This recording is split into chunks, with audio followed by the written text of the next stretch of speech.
स्वागत आहे तुमचं सुनंदाज मालवणी किचन मध्ये। चला तर मग आज आई काय बनवते ते पाहूया।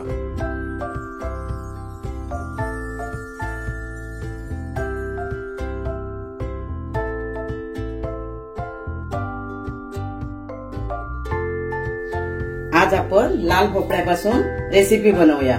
आम्ही भोपळा घेतलाय बघा, लाल भोपळा हा आमच्या बागेतला आहे, मोठा आहे, तर मी त्याच्यापासून एक एक वेगवेगळी रेसिपी बनवून दाखवेन। आता आपण लाल भोपळ्याची खीर बनवूया। त्याच्यासाठी मी हा भोपळा घेतलाय, सालं तशीच आहेत बघा, बिया काढून घेतल्या आहेत। आता हा मी किसून घेणार आहे।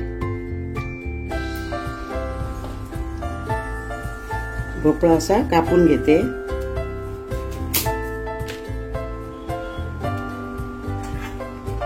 किसणी घेतली आहे, भोपळा घेतलाय, आता किसणीवर किसून घेते।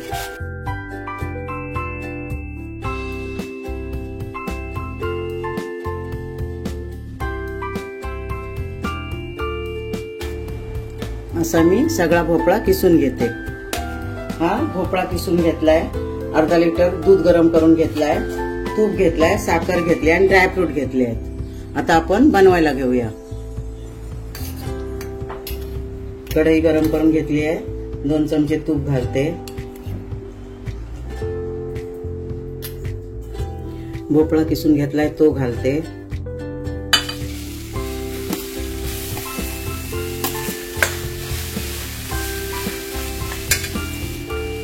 गॅस मी मीडियम करून घेतलाय आणि भोपळा ना चांगला असा तुपावर परतवून घ्यायचा, त्याचा कच्चेपणा जायला पाहिजे आणि थोडासा शिजला पाहिजे।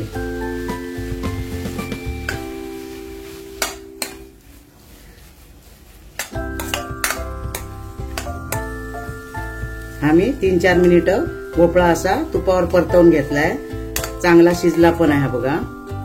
असं चांगला शिजवून घ्यायचा आणि 3-4 मिनिटं असं तुपावर परतवलं ना की त्याचा कच्चेपणा पण निघून जातो आणि खिरीला चव चांगली येते। आता ह्याच्यात ड्रायफ्रूट घालूया। बदाम घालते, काजूचे काप घालते, चारोळी घालते,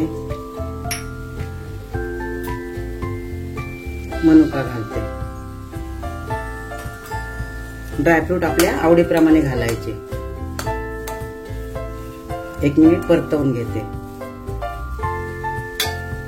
हे अर्धा लिटर दूध गरम करून घेतलंय, गरमच दूध घालायचं म्हणजे दूध फुटत नाही। हे घालूया।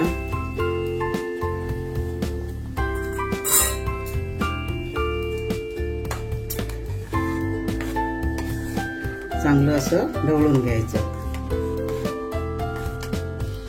आणि परत 3-4 मिनिटं शिजवून घ्यायचं।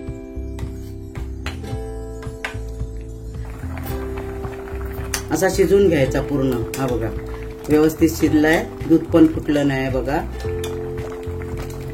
आता आपल्या आवडीप्रमाणे साखर घालायची, जसं गोड पाहिजे ना तशी साखर घालायची।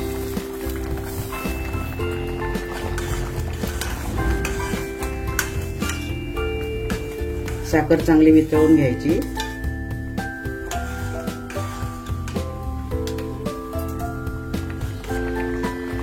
ही आता 1 वाटी साखर मी घेतली आहे, 1 वाटी साखर घालून चांगली शिजवून घेतली आहे।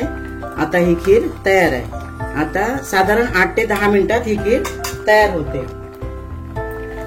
आता मी गॅस बंद करते आणि वेलची पावडर घालते।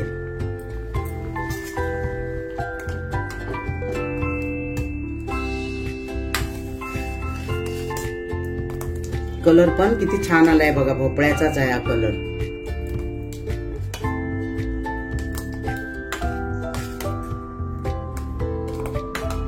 अशी गोड पदार्थ म्हणून कधी पण जेवणावर तुम्ही किंवा स्वीट डिश म्हणून बनवू शकता।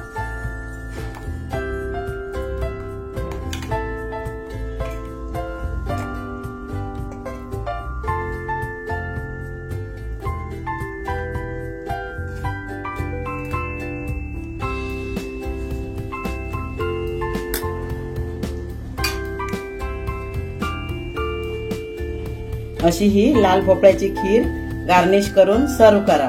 व्हिडिओ आवडला तर लाईक करा, शेअर करा, कमेंट करा। चॅनलला सबस्क्राईब केलं नसेल तर सबस्क्राईब करा। धन्यवाद।